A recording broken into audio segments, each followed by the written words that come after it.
ಕಡಿಮೆ ಸಿಬಿಲ್ ಸ್ಕೋರ್ ನಿಂದ ಸಾಲ ಕ್ರೆಡಿಟ್ ಕಾರ್ಡ್ ಅಪ್ಲಿಕೇಶನ್ ರಿಜೆಕ್ಟ್ ಆಗ್ತಾ ಇದೆಯಾ? ಇನ್ ಮುಂದೆ ಆಗಲ್ಲ. SBM Z ಕ್ರೆಡಿಟ್ ಕಾರ್ಡ್ ಬಳಸಿ ಈಸಿಯಾಗಿ ಕ್ರೆಡಿಟ್ ಸ್ಕೋರ್ ಅನ್ನ 750 ಗಿಂತ ಜಾಸ್ತಿ ಮಾಡ್ಕೋಬಹುದು. ಇದೊಂದು FD ಆಧಾರಿತ ಕಾರ್ಡ್. UPI ಬಳಸಿ ಕ್ರೆಡಿಟ್ ಕಾರ್ಡ್ ಬ್ಯಾಲೆನ್ಸ್ ಅನ್ನ ಖರ್ಚು ಮಾಡಬಹುದು. FD ಗೆ RBI ಗ್ಯಾರಂಟಿಯೊಂದಿಗೆ 7% ಇಂಟ್ರೆಸ್ಟ್ ಕೂಡ ಸಿಗುತ್ತೆ. 30 ದಿನದಲ್ಲೇ ಕ್ರೆಡಿಟ್ ಸ್ಕೋರ್ ನಲ್ಲಿ ಇಂಪ್ರೂವ್ಮೆಂಟ್ ಕೂಡ ನೋಡಬಹುದು. ಡಿಸ್ಕ್ರಿಪ್ಷನ್ ಹಾಗೂ ಪಿನ್ ಕಾಮೆಂಟ್ ನಲ್ಲಿರೋ ಲಿಂಕ್ ಮೂಲಕ Z ಆಪ್ ಡೌನ್ಲೋಡ್ ಮಾಡಿ.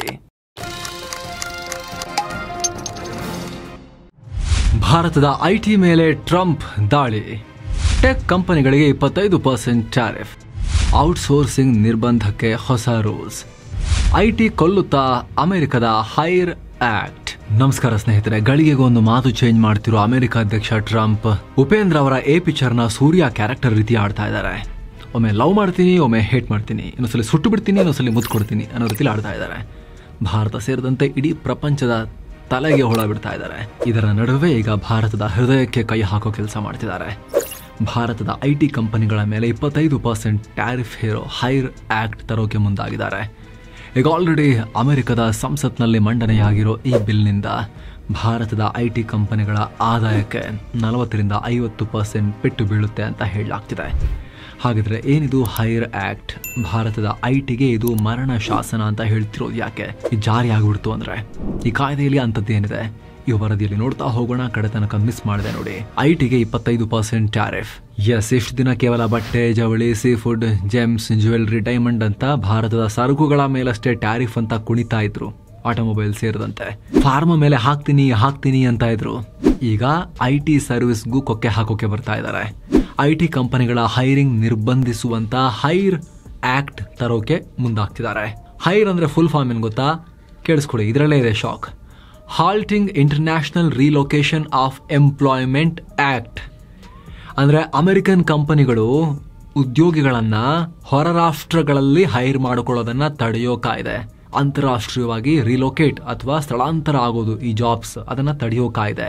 ಇಂಥ ಒಂದು ವಿಚಿತ್ರ ಮಸೂದೆಯನ್ನ ಟ್ರಂಪ್ರ ನಂಬಿಕಸ್ಥ ಒಹಾಯೋ ಸಂಸದ, ರಿಪಬ್ಲಿಕನ್ ಸಂಸದ ಬರ್ನಿ ಮೊರೆನೋ ಮಂಡಿಸಿದ್ದಾರೆ. ಸೆಪ್ಟೆಂಬರ್ ಮೊದಲ ವಾರದಲ್ಲಿ ಅಮೆರಿಕದ ಮೇಲ್ಮನೆಯಲ್ಲಿ ಈ ಬಿಲ್ ಟೇಬಲ್ ಆಗಿದೆ, ಮಂಡನೆ ಆಗಿದೆ. ಹೆಸರೇ ಹೇಳುವಂತೆ ಅಮೆರಿಕದ ಕಂಪನಿಗಳು ತಮ್ಮ ಕೆಲಸವನ್ನ ವಿದೇಶಿ ಕಂಪನಿಗಳಿಗೆ ಔಟ್ಸೋರ್ಸ್ ಮಾಡೋದನ್ನ ತಡೆಯೋದು ಈ ಕಾಯ್ದೆಯ ಪ್ರಮುಖ ಉದ್ದೇಶ. ಇದಕ್ಕಾಗಿ ಔಟ್ಸೋರ್ಸಿಂಗ್ ಪೇಮೆಂಟ್ ಮೇಲೆ 25% ಎಕ್ಸೈಸ್ ಡ್ಯೂಟಿ ಹಾಕೋಕೆ, ಅಬಕಾರಿ ಸುಂಕ ಹಾಕೋಕೆ ಮುಂದಾಗಿದ್ದಾರೆ. ಅಮೆರಿಕನ್ ಕಂಪನಿಗಳು ಅಮೆರಿಕದ ಜನರಿಗೆ ಕೊಡೋ ಸರ್ವಿಸ್ಗಾಗಿ ವಿದೇಶಿ ಕಂಪನಿಗಳನ್ನ, ವಿದೇಶಿ ಉದ್ಯೋಗಿಗಳನ್ನ ಯೂಸ್ ಮಾಡಿಕೊಂಡ್ರೆ ಆ ಕೆಲಸಕ್ಕೆ ವಿದೇಶಿ ಕಂಪನಿಗೆ ಕೊಡೋ ಪೇಮೆಂಟ್ ಮೇಲೆ 25% ಟ್ಯಾರಿಫ್ ಕಟ್ಟಬೇಕಾಗತ್ತೆ. ಉದಾಹರಣೆಗೆ ಅಮೆರಿಕನ್ ಬ್ಯಾಂಕ್ ತನ್ನ ಸಾಫ್ಟ್ವೇರ್ ಮ್ಯಾನೇಜ್ ಮಾಡೋ ಕೆಲಸವನ್ನ ಭಾರತದ TCSಗೋ ಇನ್ಫೋಸಿಸ್ಗೋ ಕೊಟ್ಟಿದೆ ಅಂತ ಇಟ್ಕೊಳ್ಳಿ. ಹಂಗೆ ಅಲ್ವಾ ನಡೆಯೋದು ಕೆಲಸ? ಹೆಚ್ಚಾಗಿ ಇವ್ರದೆಲ್ಲ ಇನ್ಫೋಸಿಸ್, TCSದೆಲ್ಲ ಆ ಥರ ಕೊಟ್ಟಿದ್ದಾರೆ ಅಂತ ಇಟ್ಕೊಳ್ಳಿ. ಅಮೆರಿಕನ್ ಕಂಪನಿ, ಒಂದು ಬ್ಯಾಂಕ್ ಅಮೆರಿಕದ ಈ ರೀತಿ ಆರ್ಡರ್ ಕೊಟ್ಟಿದೆ ಅವರಿಗೆ. ಇವ್ರು ಮಾಡಿಕೊಟ್ಟಿರೋ ಕೆಲಸಕ್ಕೆ ಪ್ರತಿ ವರ್ಷ ಇನ್ಫೋಸಿಸ್ಗೋ ಅಥವಾ TCSಗೋ $1 million ಪೇ ಮಾಡ್ತಿದ್ದಾರೆ ಅಂತ ಅನ್ಕೊಳ್ಳಿ. ಈಗ ಈ ಹೈರ್ ಆಕ್ಟ್ ಪ್ರಕಾರ ಅಮೆರಿಕನ್ ಬ್ಯಾಂಕ್ 25% ಎಕ್ಸ್ಟ್ರಾ ಟ್ಯಾರಿಫ್ ಕಟ್ಟಬೇಕು.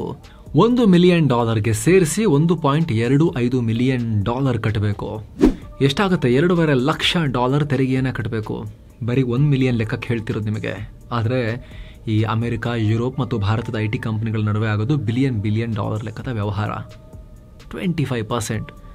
1,000 ಕೋಟಿ ಇದ್ರೆ 1,250 ಕೋಟಿ ರೂಪಾಯಿ ಆಗತ್ತೆ. ಈಗ 10,000 ಕೋಟಿ ಇದ್ರೆ 12,500 ಕೋಟಿ ರೂಪಾಯಿ ಆಗುತ್ತೆ. ಈಗ ಆ ರೀತಿ ಬಂಪಪ್ ಆಗುತ್ತೆ ಕಾಸ್ಟ್. ಈಗ ನಮಗೆ ಆರ್ಡರ್ ಕೊಡೋರಿಗೆ, ಸಾಫ್ಟ್ವೇರ್ ಸರ್ವಿಸಸ್ನ ಆರ್ಡರ್ ಕೊಡೋ ಅಮೆರಿಕನ್ ಕಂಪನಿಗಳಿಗೆ ದುಬಾರಿ ಆಗ್ತೀವಿ ನಾವೀಗ. ಅಷ್ಟೇ ಅಲ್ಲ, ಹೈರ್ ಆಕ್ಟ್ ಪ್ರಕಾರ ಈ ಔಟ್ಸೋರ್ಸಿಂಗ್ ವೆಚ್ಚಕ್ಕೆ ಟ್ಯಾಕ್ಸ್ ಡಿಡಕ್ಷನ್ ಕೂಡ ಸಿಗಲ್ಲ.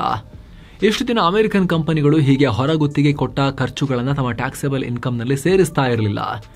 ಆದರೆ ಈ ಕಾಯ್ದೆ ಪ್ರಕಾರ ಇನ್ಮೇಲೆ ಆ ಸವಲತ್ತು ಇರೋದಿಲ್ಲ. So outsourcing tariff plus extra ತೆರಿಗೆ ಎರಡೂ ಬೀಳುತ್ತೆ ಅಂತ ಹೇಳಿ ಕುಣಿತಾ ಇದ್ದಾರೆ ಈ ಮೊರೆನೋ. ಜೊತೆಗೆ ಅಮೆರಿಕನ್ ಕಂಪನಿಗಳು ತಮ್ಮ ಎಲ್ಲ ಔಟ್ಸೋರ್ಸಿಂಗ್ ಪೇಮೆಂಟ್ ಮತ್ತು ಒಪ್ಪಂದಗಳನ್ನು ಸರ್ಕಾರಕ್ಕೆ ತೋರಿಸಬೇಕು. ಅಲ್ಲದೆ ಇದರಿಂದ ಬರೋ ಆದಾಯದಲ್ಲಿ ಅಮೆರಿಕದಲ್ಲಿ ಅಪ್ರೆಂಟಿಸ್ಶಿಪ್ ಅಂದರೆ ಟ್ರೈನಿಂಗ್ ಪ್ರೋಗ್ರಾಮ್ಗಳನ್ನು, ಇಂಟರ್ನ್ಶಿಪ್ ಪ್ರೋಗ್ರಾಮ್ಗಳನ್ನು ರೂಪಿಸೋಕೆ, ಹಾಗೆ ವರ್ಕ್ ಫೋರ್ಸ್ ಡೆವಲಪ್ಮೆಂಟ್ ಪ್ರೋಗ್ರಾಮ್ಗಳಿಗೆ ಆ ದುಡ್ಡನ್ನು ಬಳಸಲಾಗುತ್ತೆ ಅಂತ ಈ ಮಸೂದೆ, ಈ ಬಿಲ್ ಹೇಳ್ತಾ ಇದೆ. ಈ ರೀತಿ ಔಟ್ಸೋರ್ಸಿಂಗ್ ಮೂಲಕ್ಕೆ ಕೊಡಲಿ ಏಟು ಹಾಕುವ ಬಿಲ್ನ ಟ್ರಂಪ್ ಬಳಗ ಈಗ ತಗೊಂಡ್ಬಂದಿದೆ. ಭಾರತದ ಐಟಿಗೆ ಭಾರಿ ಹೊಡೆತ. ಒಂದು ವೇಳೆ ಇದೇನಾದ್ರೂ ಜಾರಿಗೆ ಬಂತು, ಟ್ರಂಪ್ ಕೃಪಾ ಕಟಾಕ್ಷದಿಂದ ಜಾರಿಗೆ ಬಂತು ಅಂತ ಹೇಳಿದ್ರೆ ಭಾರತದ ಐಟಿ ಕ್ಷೇತ್ರ ಅಲ್ಲಾಡ್ ಹೋಗುತ್ತೆ. ಯಾಕಂದ್ರೆ ನಿಮಗೆ ಗೊತ್ತಿರೋ ಹಾಗೆ ಭಾರತದ ಐಟಿ ಕಂಪನಿಗಳು ಬದುಕ್ತಾ ಇರೋದು ಅಮೆರಿಕದ ಮತ್ತು ಯುರೋಪ್ನ ಮಾರ್ಕೆಟ್ ನಂಬಿಕೊಂಡು. ಮುಖ್ಯವಾಗಿ ಅಮೆರಿಕದಿಂದ ಬರೋ ಆರ್ಡರ್ ತುಂಬಾ ಇಂಪಾರ್ಟೆಂಟ್. 90-92% ಭಾರತದ ಐಟಿ ಕಂಪನಿಗಳು ಔಟ್ಸೋರ್ಸಿಂಗ್ ಮೇಲೆ ಡಿಪೆಂಡ್ ಆಗಿವೆ. ಇದರಲ್ಲಿ 50-60% ಆದಾಯ ಕೇವಲ ಅಮೆರಿಕನ್ ಕಂಪನಿಗಳಿಂದಲೇ ಬರ್ತಾ ಇದೆ. ನಿಮಗೆ ಆಶ್ಚರ್ಯ ಆಗ್ಬೋದು, ಭಾರತದ ಐಟಿ ಔಟ್ಸೋರ್ಸಿಂಗ್ ಸೆಕ್ಟರ್ ಮೌಲ್ಯ $283 ಬಿಲಿಯನ್ ಇದ್ರೆ ಇದರಲ್ಲಿ $225 ಬಿಲಿಯನ್ ಕೇವಲ ಅಮೆರಿಕದಿಂದಲೇ ಪೂರೈಕೆಯಾಗ್ತಿದೆ. ಹೀಗಿರುವಾಗ ಹೈರ್ ಆಕ್ಟ್ ನಂತೆ 25% ಟ್ಯಾರಿಫ್ ಜೊತೆಗೆ 21% ಹೆಚ್ಚುವರಿ ತೆರಿಗೆ ಬಿದ್ರೆ, ಯಾಕಂದ್ರೆ ಡಿಡಕ್ಷನ್ ಇಲ್ವಲ್ಲ, ಟ್ಯಾಕ್ಸಬಲ್ ಆದಾಯ ಅಂತ ಹೇಳ್ತಿರೋದ್ರಿಂದ 21% ಕಾರ್ಪೊರೇಟ್ ತೆರಿಗೆ ಕೂಡ ಕಟ್ಟಬೇಕಾಗತ್ತೆ. ಸೊ ಎರಡು ಸೇರಿ ಔಟ್ಸೋರ್ಸಿಂಗ್ ವೆಚ್ಚ 46% ಏರಿಕೆಯಾಗುತ್ತೆ. ಅಮೆರಿಕದ ಕಂಪನಿಗಳು $100 ಪೇ ಮಾಡಬೇಕಾಗಿರೋ ಜಾಗದಲ್ಲಿ $146 ಕೊಡಬೇಕಾಗತ್ತೆ. ಔಟ್ಸೋರ್ಸಿಂಗ್ ಕಾಸ್ಟ್ ಒಮ್ಮಿಂದೊಮ್ಮೆಲೆ 1.5 ಪಟ್ಟಾಗತ್ತೆ. ಅಮೆರಿಕದ ಕಂಪನಿಗಳು ಔಟ್ಸೋರ್ಸ್ ಮಾಡ್ತಿರೋದೇ ದುಡ್ಡು ಉಳಿಸೋಕೋಸ್ಕರ. ಅಮೆರಿಕಾಗೆ ಹೋಲಿಸಿದ್ರೆ ಭಾರತದಲ್ಲಿ ಲೇಬರ್ ಕಾಸ್ಟ್ ಕಮ್ಮಿ, ದೊಡ್ಡ ಪ್ರಮಾಣದ ಇಂಜಿನಿಯರ್ಗಳಿದ್ದಾರೆ, ದುಡಿಯೋ ವರ್ಗ ಇದೆ. ಅಮೆರಿಕ ಕಂಪೇರ್ ಮಾಡಿದ್ರೆ ಕಮ್ಮಿ ಕಾಸ್ಟಲ್ಲಿ ಕೆಲಸ ಮಾಡಿಸ್ಕೋಬೋದು ಅಂತ. ಹೀಗಾಗಿ ಇಲ್ಲಿ ಸಾಫ್ಟ್ವೇರ್ ಪ್ರೊಡಕ್ಷನ್, ಡೇಟಾ ಮೇಂಟೆನೆನ್ಸ್ ನಂತಹ ಕೆಲಸ ಮಾಡಿಸೋಕೆ ಕೊಟ್ರೆ ತಮ್ಮ ಒಟ್ಟಾರೆ ಖರ್ಚು ಕಮ್ಮಿ ಆಗುತ್ತೆ, ದುಡ್ಡು ಉಳಿಯುತ್ತೆ ಅನ್ನೋ ಲೆಕ್ಕಾಚಾರಕ್ಕೆ ಅವರು ಭಾರತಕ್ಕೆ ಔಟ್ಸೋರ್ಸ್ ಮಾಡ್ತಾ ಇದ್ರು, ಹೊರಗುತ್ತಿಗೆ ಕೊಡ್ತಾ ಇದ್ರು. ಅಂಥದ್ರಲ್ಲಿ 40-50% ಕಾಸ್ಟ್ ಜಂಪ್ ಆಗುತ್ತೆ ಅಂತ ಹೇಳಿದ್ರೆ ಯಾಕೆ ಔಟ್ಸೋರ್ಸ್ ಮಾಡ್ತಾರೆ? ಅಮೆರಿಕದಲ್ಲೇ ಕೆಲಸ ಮುಗಿಸೋಕೆ ನೋಡ್ತಾರೆ. ಇದರಿಂದ ಅಮೆರಿಕದಲ್ಲಿರೋ ಭಾರತದ ಆನ್ಸೈಟ್ ಟೆಕ್ಕಿಗಳಿಗೆ ಒಂಚೂರು ಅನುಕೂಲ ಆಗಬಹುದು, ಹೈಕೆಲ್ಲ ಚೆನ್ನಾಗಿ ಸಿಗಬಹುದು. ಆದರೆ ಭಾರತದ ಕಂಪನಿಗಳಿಗೆ ಭರ್ಜರಿ ಪೆಟ್ಟು ಬೀಳುತ್ತೆ. ಭಾರತಕ್ಕೆ ಬರ್ತಾ ಇದ್ದ ಸಾಫ್ಟ್ವೇರ್ ಪ್ರಾಜೆಕ್ಟ್ ಕಮ್ಮಿ ಆಗ್ತವೆ. ಅಮೆರಿಕನ್ ಕಂಪನಿಗಳು ಮೇಜರ್ ಅಗ್ರಿಮೆಂಟ್ ಸಸ್ಪೆಂಡ್ ಮಾಡಬಹುದು. ಅಲ್ಲದೆ ಈಗ ಆಲ್ರೆಡಿ ಇರೋ ಕಾಂಟ್ರಾಕ್ಟ್ಸ್ನ ರೀನೆಗೋಷಿಯೇಟ್ ಮಾಡಿ ಅಂತ ಕೇಳ್ತಾರೆ. ಈ ಟ್ಯಾಕ್ಸ್ ಹೊರೆಯನ್ನು ನೀವು ಸ್ವಲ್ಪ ಹೊತ್ತು ಹೊತ್ಕೊಳ್ಳಿ ಅಂತ ಭಾರತದ ಐಟಿ ಕಂಪನಿಗಳಿಗೆ ಪ್ರೆಷರ್ ಹಾಕ್ತಾರೆ. ಇದರಿಂದ ನಮ್ಮ ಐಟಿ ಕಂಪನಿಗಳ ಮಾರ್ಜಿನ್ ಕಮ್ಮಿ ಆಗುತ್ತೆ. ಆಲ್ರೆಡಿ ನಮ್ಮ ಐಟಿ ಮಾರ್ಜಿನ್ ಕಮ್ಮಿ ಇತ್ತು. 15-20% ಪ್ರಾಫಿಟ್ ಮಾರ್ಜಿನ್ ನಲ್ಲಿ ಐಟಿ ಕಂಪನಿಗಳು ದಿನ ದುಡ್ತಾ ಇದ್ವು. ಈಗ ಮತ್ತೆ ಎಕ್ಸ್ಟ್ರಾ ಹೊರೆ ಅಂದ್ರೆ ಈ ಮಾರ್ಜಿನ್ ಇನ್ನಷ್ಟು ಶ್ರಿಂಕ್ ಆಗುತ್ತೆ.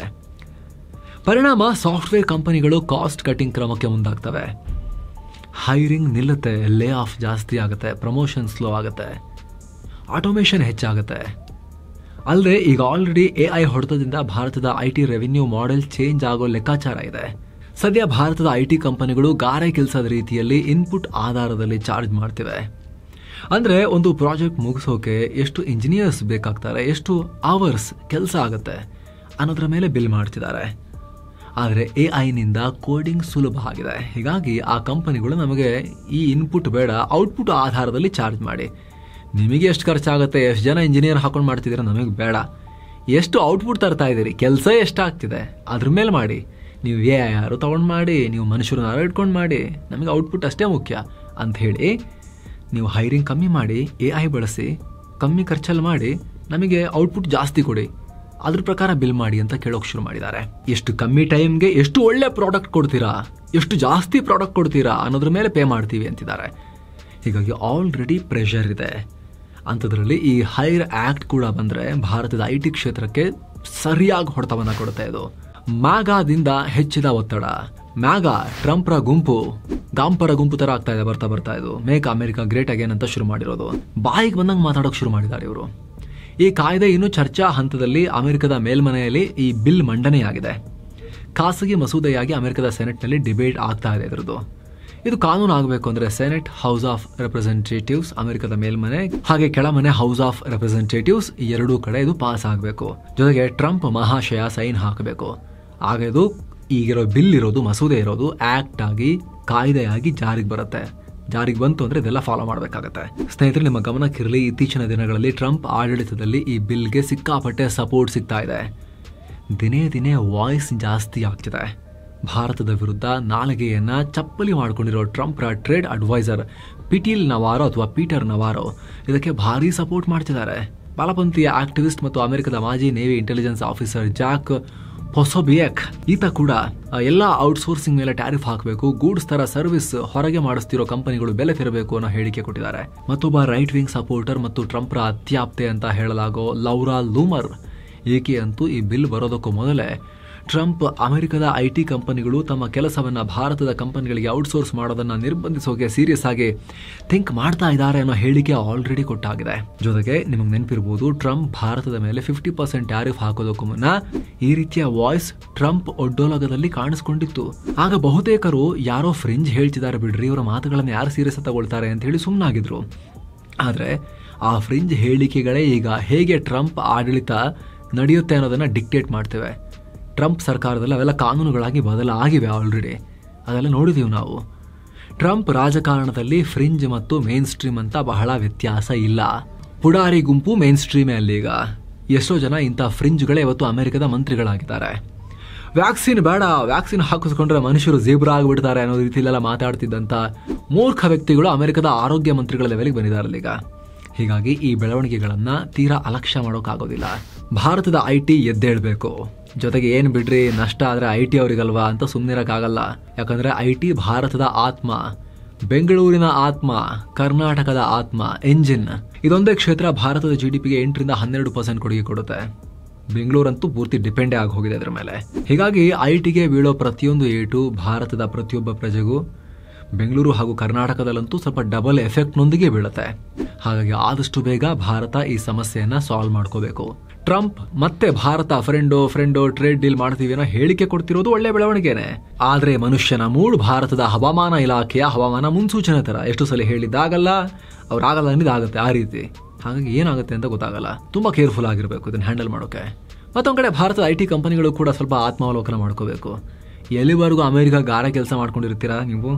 ಸಾಕ ಅಷ್ಟೇ ಮಾಡ್ತಿದ್ರೆ ಸರ್ವಿಸ್ ಕೊಟ್ಕೊಂಡು ಪ್ರಾಡಕ್ಟ್ ಕಡೆಗೆ ಫೋಕಸ್ ಮಾಡಬೇಕು. ನಾವು ಪ್ರಾಡಕ್ಟ್ ಮಾಡ್ತೀವಿ ಅಂತ ಕೇಳಿದ್ರೆ ಏನು ಪ್ರಾಡಕ್ಟ್ ಮಾಡ್ತಿದ್ದಾರೆ ಅಂತ ದೊಡ್ಡದು ಆ ಥರದ್ದು ಏನಿಲ್ಲ. ಆಲ್ರೆಡಿ ಇರೋ ಟೆಕ್ನಾಲಜಿ ಯೂಸ್ ಮಾಡಿಕೊಂಡು ಬೇರೆ ಬೇರೆ ಕಂಪನಿಗಳಿಗೆ ಈ IT ಸ್ಟ್ಯಾಕ್ನ ಮಾಡ್ಕೊಡ್ತಿದ್ದಾರೆ ಅಷ್ಟೇ. ಸ್ವಲ್ಪ ಹೆಚ್ಚು ಕಮ್ಮಿ ವೆಬ್ಸೈಟ್ಗಳನ್ನು ಮಾಡ್ಕೊಳ್ಳೋದು, ಆ್ಯಪ್ಗಳನ್ನು ಮಾಡ್ಕೊಳ್ಳೋದು, ಪೋರ್ಟಲ್ಗಳನ್ನು ಮಾಡ್ಕೊಳ್ಳೋದು, ಈ ಥರದ್ದೆಲ್ಲ ಮಾಡ್ತಿದ್ದಾರೆ. ಕ್ರಾಂತಿಕಾರಿ ಪ್ರಾಡಕ್ಟ್ ಏನು ಇವರು ಮಾಡ್ತಾ ಇಲ್ಲ. ಇತ್ತೀಚೆಗೆ ಇನ್ಫೋಸಿಸ್ ಶೇರ್ ಬೈಬ್ಯಾಕ್ ಮಾಡೋಕೆ 13,000 ಕೋಟಿ ರೂಪಾಯಿ ಸುರಿತೀನಿ ಅಂತ ಹೇಳಿದೆ. ಆದರೆ R&Dಗೆ ವಾರ್ಷಿಕವಾಗಿ ಬರೀ 850 ಕೋಟಿ ರೂಪಾಯಿ ಖರ್ಚು ಮಾಡ್ತಾ ಇದೆ. ಜಾಗತಿಕ ಟೆಕ್ ಕಂಪನಿಗಳನ್ನೊಂಚೂರು ನೋಡಿ, ಯಾಕೆ ಅವರು ಗ್ಲೋಬಲ್ ಬಿಗ್ ಬಾಸ್ಗಳಾಗಿದ್ದಾರೆ, ಇಡೀ ಜಗತ್ತವರ ಪ್ರಾಡಕ್ಟ್ ಯಾಕೆ ಯೂಸ್ ಮಾಡೋದು ನಿಮ್ಗೆ ಗೊತ್ತಾಗುತ್ತೆ ಅವಾಗ. ಈ ಡೇಟಾ ಚೂರು ಗಮನ ಕೊಟ್ಟು ಕೇಳಿಸ್ಕೊಳ್ಳಿ ಸ್ನೇಹಿತರೆ. ಆ್ಯಪಲ್, ಗೂಗಲ್, ಮೆಟಾ ಇವರ ಪ್ರಾಫಿಟಲ್ಲಿ 20-30% ಕಾಲು ಭಾಗಕ್ಕಿಂತ ಹೆಚ್ಚು R&D ಮೇಲೆ ಸುರಿತಾರೆ, ರಿಸರ್ಚ್ ಆ್ಯಂಡ್ ಡೆವಲಪ್ಮೆಂಟ್ ಮೇಲೆ ಸುರಿತಾರೆ, ಹೊಸ ಇನೋವೇಷನ್ ಮೇಲೆ, ಪ್ರಾಡಕ್ಟ್ಸ್ ಮೇಲೆ. ಅಂಥದ್ರಲ್ಲಿ ಇನ್ಫೋಸಿಸ್ ಎಷ್ಟು ಹಾಕುತ್ತೆ? ತನಗೆ ಬಂದಿರೋ ಪ್ರಾಫಿಟ್ನಲ್ಲಿ ರಿಸರ್ಚ್ ಆ್ಯಂಡ್ ಡೆವಲಪ್ಮೆಂಟ್ಗೆ 3% ಕೊಡ್ತಾ ಇದೆ. 3%. ಎಲ್ಲಿಯ 30%, ಎಲ್ಲಿಯ 3%. ಏನು ಇನೋವೇಷನ್ ಮಾಡ್ತೀರಾ ಈ ದುಡ್ಡಲ್ಲಿ? ಅಮೆರಿಕದಲ್ಲಿ ಕಾಸ್ಟ್ಲಿ ಇಂಜಿನಿಯರ್ಸ್, ಇಲ್ಲಿ ಕಮ್ಮಿ ಸಂಬಳ ಕೊಟ್ಕೊಂಡು ಪಾಪ ನಮ್ಮ ಇಂಜಿನಿಯರ್ಸ್ಗೆ ಅವ್ರನ್ನ ರಾಶಿ ಹಾಕೊಂಡು ಅಮೆರಿಕದ ಕಂಪನಿಗಳಿಗೆ ಗಾರ ಕೆಲಸ ಮಾಡಿಸ್ತಿದ್ದೀರಿ ನೀವು. ಅಟ್ಲೀಸ್ಟ್ IT ಸ್ಟ್ಯಾಕು, ಪೋರ್ಟಲ್ಗಳನ್ನ ಡೆವಲಪ್ ಮಾಡೋದು, ಆ್ಯಪ್ಗಳನ್ನ ಮಾಡ್ಕೊಡೋದು, ಆ ಸೆಕ್ಷನ್ಗಳಲ್ಲಿ ಕೆಲಸ ಮಾಡ್ತಿರೋರಿಗಾದ್ರೂ ಪರವಾಗಿಲ್ಲ, ಅಟ್ಲೀಸ್ಟ್ ಕರಿಯರ್ ಗ್ರೋತ್ ಆದ್ರೂ ಏನೋ ಅಂತ ಹೇಳ್ಬೋದು. ಆದರೆ ಭಾರತದ IT ಕಂಪನಿಗಳು ಎಷ್ಟೋ ಸಾಫ್ಟ್ವೇರ್ ಇಂಜಿನಿಯರ್ಸ್ನ ಹಾಕೊಂಡು ಏನೇನು ಬೇರೆ ಕೆಲಸ ಮಾಡಿಸ್ತಿದ್ದಾರೆ ಗೊತ್ತಾ? ಐಟಿಗೆ ಸಂಬಂಧಪಡದೇ ಇರೋ ಕೆಲಸ, ಡಿಜಿಟಲ್ ಮಾರ್ಕೆಟಿಂಗ್ ಥರದ ಕೆಲಸ ಎಷ್ಟು ಮಾಡಿಸ್ತಿದ್ದಾರೆ ಗೊತ್ತಾ ನಿಮಗೆ ಸ್ನೇಹಿತರೆ? ಕಾಮರ್ಸಲ್ಲಿ BPO ಸರ್ವಿಸಸ್ಸು ಅದು ಇದು ಅಂತ ಹೇಳಿ, ಕಸ್ಟಮರ್ ಸರ್ವಿಸ್ ಅಂತೆಲ್ಲ ಅವ್ರು ಓದಿರೋದಕ್ಕೂ ಇವ್ರು ಮಾಡಿಸ್ತಿರೋದಕ್ಕೂ ಸಂಬಂಧನೇ ಇಲ್ಲ. ಅಂಥದಕ್ಕೆಲ್ಲ ಇಂಜಿನಿಯರ್ಸ್ನ ರಾಶಿ ಹೈರ್ ಮಾಡ್ಕೊಂಡು ಕೂತಿದ್ದಾರೆ ಕಂಪನಿಗಳು, ಇಂಡಿಯನ್ IT ಕಂಪನಿಗಳು. ಬ್ಯಾಲೆನ್ಸ್ ಶೀಟಲ್ಲಿ ದುಡ್ಡು ಬಂದರೆ ಆಯಿತು, ಉಳಿದ್ರೆ ಆಯಿತು. ಪರ್ಫಾರ್ಮೆನ್ಸ್ 15% ಗ್ರೋತ್, 7% ಗ್ರೋತ್ ಅಂತ ಹೇಳ್ಕೊಳ್ಳಿಕ್ಕೆ ಈಗ ಅದು ಆಗ್ತಿಲ್ಲ, ಎಲ್ಲ ಕಿತ್ಕೊಂಡು ಹೋಗ್ತಿದೆ. ಈಗ R&D ಮೇಲೆ ಇನ್ವೆಸ್ಟ್ ಮಾಡದೆ ಹಿಂಗಾಗಿರೋದು. ಹೀಗಾಗಿ ಭಾರತದ IT ಕಂಪನಿಗಳು ಇಮಿಡಿಯೇಟ್ಲಿ ಧೋರಣೆ ಚೇಂಜ್ ಮಾಡಿಕೊಳ್ಳೇಬೇಕು. ಪ್ರಾಡಕ್ಟ್ ರಿಸರ್ಚ್ಗೆ, ಇನೋವೇಷನ್ಗೆ ದುಡ್ಡು ಸುರಿಲೇಬೇಕು. ಇಲ್ಲಾಂದ್ರೆ ಬಹಳ ಕಷ್ಟ ಆಗುತ್ತೆ. ಜಗತ್ತು ತುಂಬಾ ಮುಂದಕ್ಕೆ ಹೋಗ್ಬಿಡುತ್ತೆ ಭಾರತದ IT ಕಂಪನಿಗಳನ್ನ ಬಿಟ್ಟು. ಇದಕ್ಕೆ IT ಕಂಪನಿಗಳಲ್ಲಿ ಕೆಲಸ ಮಾಡ್ತಿರೋ ಇಂಜಿನಿಯರ್ಗಳ ಪ್ರಾಬ್ಲಮ್ ಅಲ್ಲ, ಇದು ಮ್ಯಾನೇಜ್ಮೆಂಟ್ ಅವ್ರದ್ದು ಪ್ರಾಬ್ಲಮ್. ಇದು ಚೆನ್ನಾಗಿ ಸಂಬಳ ಕೊಡಿ, ರಿಸರ್ಚ್ ಆ್ಯಂಡ್ ಡೆವಲಪ್ಮೆಂಟ್ ಮೇಲೆ ದುಡ್ಡು ಹಾಕಿ ಇನ್ವೆಸ್ಟ್ ಮಾಡಿ, ಜಗತ್ತಿನ ಪ್ರಾಬ್ಲಮ್ ಸಾಲ್ವ್ ಮಾಡುವಂಥ ಪ್ರಾಡಕ್ಟ್ಸ್ ತಗೊಂಬನ್ನಿ. ಆಲ್ರೆಡಿ ಇರೋ ಪ್ರಾಡಕ್ಟ್ನ ಯೂಸ್ ಮಾಡಿಕೊಂಡು ನಾವು ಸರ್ವಿಸ್ ಕೊಡ್ತೀವಿ, ಬರೀ ತೇಪೆ ಹೆಚ್ಚೋ ಕೆಲಸನೇ ಮಾಡ್ತೀವಿ ಅಂತ ಹೇಳಿ ಮಾಡಿದ್ರೆ ಮ್ಯಾನೇಜ್ಮೆಂಟ್ಗಳು ನಮ್ಮ ಇಂಡಿಯನ್ IT ಕಂಪನಿಗಳದ್ದು ನೀವು ಉದ್ಧಾರ ಆಗಲ್ಲ. ನಮ್ಮ IT ಕ್ಷೇತ್ರದಲ್ಲಿ ಏನು ಲಕ್ಷಾಂತರ ಜನ ಜೀವನ ಕಂಡುಕೊಂಡಿದ್ದಾರೆ, ಅವರಿಗೂ ಒಳ್ಳೆ ಭವಿಷ್ಯ ನೀವು ಕೊಡೋದಿಲ್ಲ. ಇದಕ್ಕೆ ಸಂಬಂಧಪಟ್ಟಂತೆ ನಿಮ್ಮ ಒಪಿನಿಯನ್ ಸ್ನೇಹಿತರೆ ಏನು ಕಾಮೆಂಟ್ ಮಾಡಿ ತಿಳಿಸಿ. ನೀವೇನಾದರೂ ಕೂಡ IT ಕ್ಷೇತ್ರದಲ್ಲಿ ಕೆಲಸ ಮಾಡ್ತಾ ಇದ್ರೆ ನಿಮ್ಮ ಒಪಿನಿಯನ್ ಏನು, ನೀವೇನು ನೋಡ್ತಾ ಇದ್ದೀರಿ ಬದಲಾವಣೆ, ಅದನ್ನು ಕೂಡ ದಯವಿಟ್ಟು ಕಾಮೆಂಟ್ ಮಾಡಿ ತಿಳಿಸಿ. ತುಂಬ ಒಳ್ಳೆ ಫೀಡ್ಬ್ಯಾಕ್ ಆಗ್ಬೋದು ಇದು. ಮತ್ತೆ ಭೇಟಿ ಆಗ್ತಿರೋಣ. ನಮಸ್ತೆ.